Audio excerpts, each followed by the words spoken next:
Chapter 31 Bidash, 9th of March, present day. It's funny how giving up our own soul can seem like a simple choice. To find out it ruined the soul of someone we loved makes it suddenly unbearable.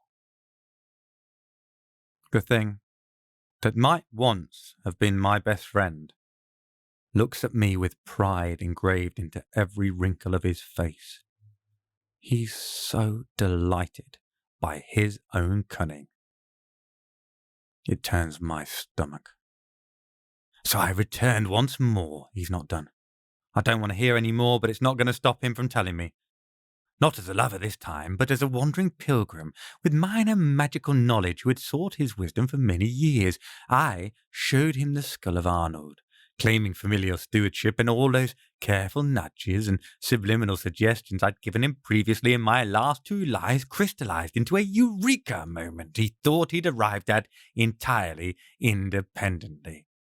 In his excitement, he set to work at once to incorporate it into his plans. I was happy to bequeath it to him, claiming to be enamored by his plan to help the poor defenseless jury, and happy to gain knowledge under his tutelage as he worked toward that aim.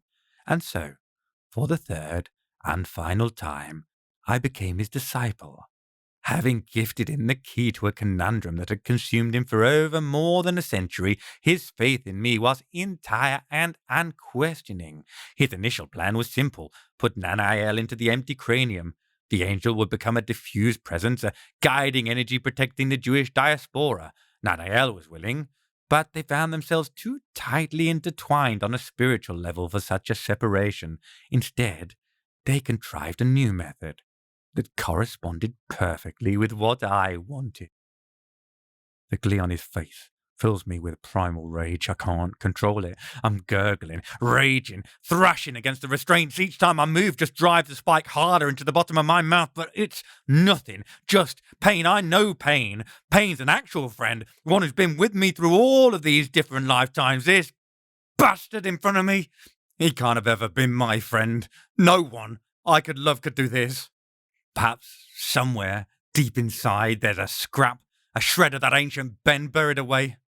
I'll see if I find it when I tear him into tiny fucking pieces, which is what I'm going to do just as soon as I can get free. The spike bites hard. The bonds don't budge, not an inch, and Ben only watches, his eyes alight with amusement. Do let me know when you've finished, Paul. I'd hate for you to miss any of this. I sag, exhausted, defeated. I'm still furious.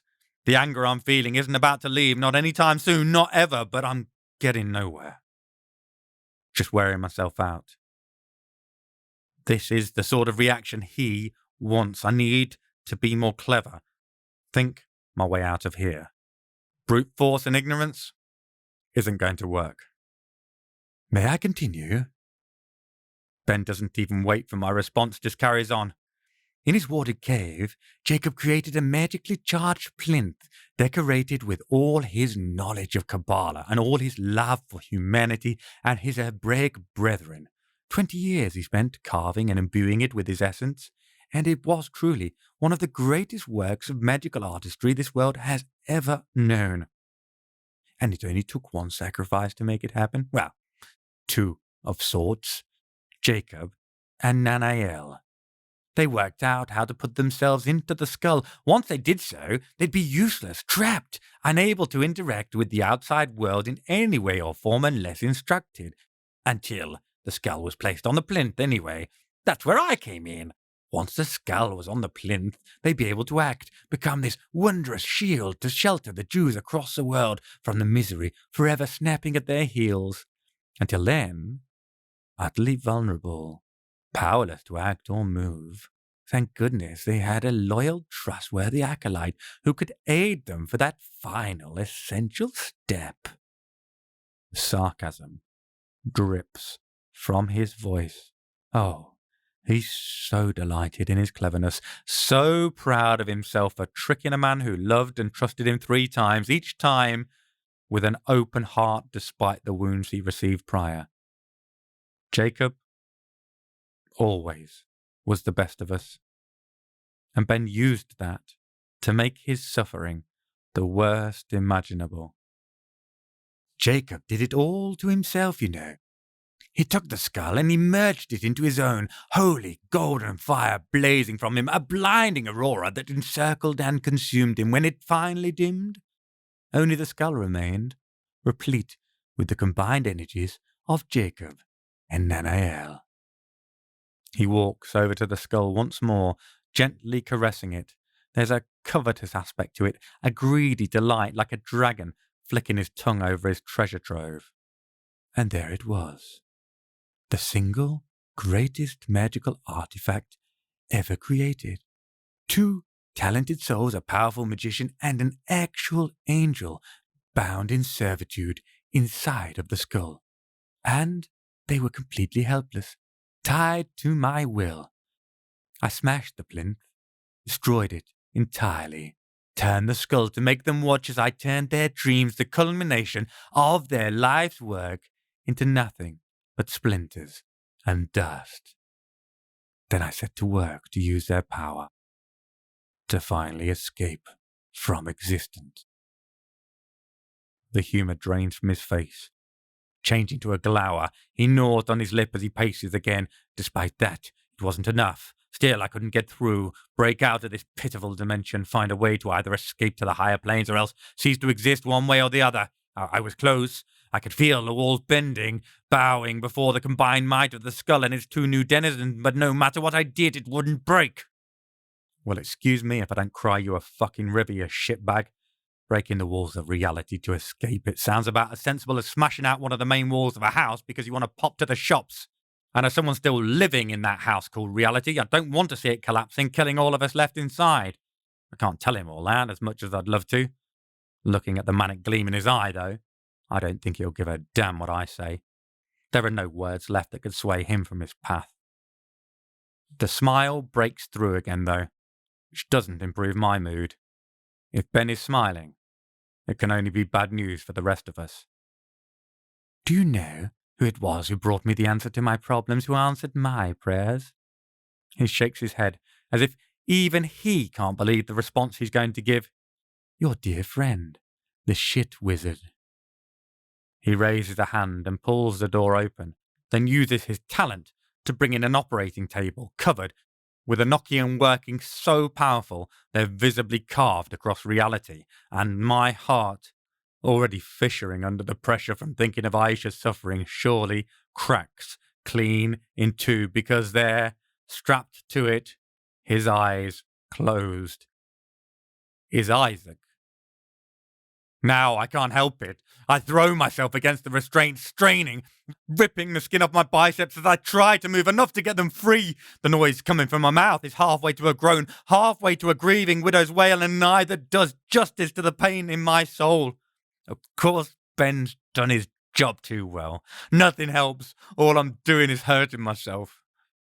As I calm down, exhaustion creeping into muscles that are still struggling to remember they aren't dead, I take in the scene more clearly. Isaac is naked, his skin aglow with the looping curves of Kabbalist symbols light years beyond my capacity. If I had to hazard a guess, they're the equivalent of an IV drip for Nithael, keeping him unconscious and subdued, Isaac along with him. Above his head, hovering, tied on with Enochian lettering loops to lock it into place like a fixed orbit point over Isaac's head, is something else I didn't expect to see, mainly because I can't believe there's more than one in the whole of existence. It is another skull, glowing in the sight, absolutely radiant with talent. For a moment, I think I feel my poor, battered, already broken heart freeze, feel my eyes stretch, the horror pulling at the skin, tightening it as they widen, at seeing my comatose angel-bearer friend with a powerful skull right above his head. Oh, so you've worked it out. Ben stamps his stick on the ground with glee. like Rumpelstiltskin delighting in wrong guesses at his name. You're quite right. The plan is to pop Isaac and his feathered friend into this other skull. With the power of 2 angels at my command, making my escape from this miserable existence will be child's play. Nothing can stand against that sort of power. He stumps towards the table he pulled in, now neatly sat beside the skull containing Jacob and Nanael. As he passes, he wags a finger at it, like a naughty schoolboy. Oh, Jack, you foolish dreamer, he tuts as he passes. All of this magic, this genius-level work with the Enochian script so far beyond my capacity to create, I bet you never dreamt when you created all the workings to allow the transfer of your essence into that skull, it'd one day be the downfall of your beloved brother too. He turns his attention towards Isaac, but his lip rises at the sight of my mentor. The pair of you, so quick to investigate forces beyond your knowledge. See where your meddling has got you. The bastard's gloating, and I can't blame him. He's won. All my hopes were on somehow getting free from here, saving Aisha, then pulling in the celestial big guns by bringing Nithael to rescue his brother. Instead, thanks to Jacob's research that Ben guided him into all those centuries ago, they're powerless. Ben's trickery has won out against powers well beyond his own. The bastard waves a hand towards the door, simultaneously closing and sealing it, the runic locks glowing for a second before fading. Delicately, he runs his finger along the skull's jawline. I'd about given up hope, you know. Thought I would never escape. How could I possibly find power beyond this one skull? Then that idiotic shit wizard sought me out looking for training, and in exchange he offered me this. He turns back towards me, checking my face, making sure I'm paying attention. I am. I'm desperately hoping some fatal flaw is going to show itself, something I can exploit to get us out of here. Plus, I hardly have a lot of choice, thanks to the restraints and the nag's bridle. They say this is the skull of Torquemada, the most feared and bloodthirsty of the Inquisition, a man who delighted in torturing and burning any he perceived to be heretical or impure, and somehow it's also radiant with that same strange talent as the other skull is, as you and I are. This is how I tested your reincarnation capabilities, pulling you to that corpse in Perpon. Somehow we are all interlinked, you, me, Almeric, this Torquemada. I don't know how, and I don't much care. What I care about is that, thanks to all that incredible theory Jacob created and we used to entrap him and Nanael in Almeric's skull, this will make a perfect new home for your bastard mentor and his own angel. He reaches behind the table and pulls out another object, one which, in a normal situation, would draw every talented's attention like moths to a flame because of its radiant power. In here, though, it's dull. A candle in the middle of bright daylight, or held up next to some industrial-scale floodlights even. There's so much raw power in this room between the two skulls and the Enochian workings that the veil hardly even seems to be glowing in comparison. So now, I guess you're wondering what this is all about, aren't you? He waves the vernicle like a loved one, bidding adieu as the train pulls away from the station. Well, it served 2 purposes. Firstly, it kept you busy and brought you here. Once you got the veil, you all relaxed, especially the rabbi, who I really needed. Off he trotted with the vernicle for safekeeping, straight into my waiting arms. But secondly, he breaks off, takes a step in my direction. He stops and looks at me, gazing at my face. He looks down and away, closes his eyes, then hobbles slowly over to me. This, he says as he trudges, his voice husky, almost a whisper. Well, this is both a present and a payment for you, my first master, the only man I ever loved, the person I've hated more than any other and missed just as much, the noble idiot who trapped me here and made me pay the price for his grand gesture while he traipsed off to adventure and happiness, forgetting all about me. He reaches me, folds the vernicle, and dabs at my tears like a mother at a school kid's dirty face, gently wiping them away. You always were a confusion for me. His hand trembles as he rests it against my cheek. From the very start, so many strange feelings, wrong, perhaps, and yet they always seemed so pure. And no matter how badly you've hurt me, terrible payments I've had to make because of what you did, there's still that seed of love that stays buried inside my raging thirst for vengeance.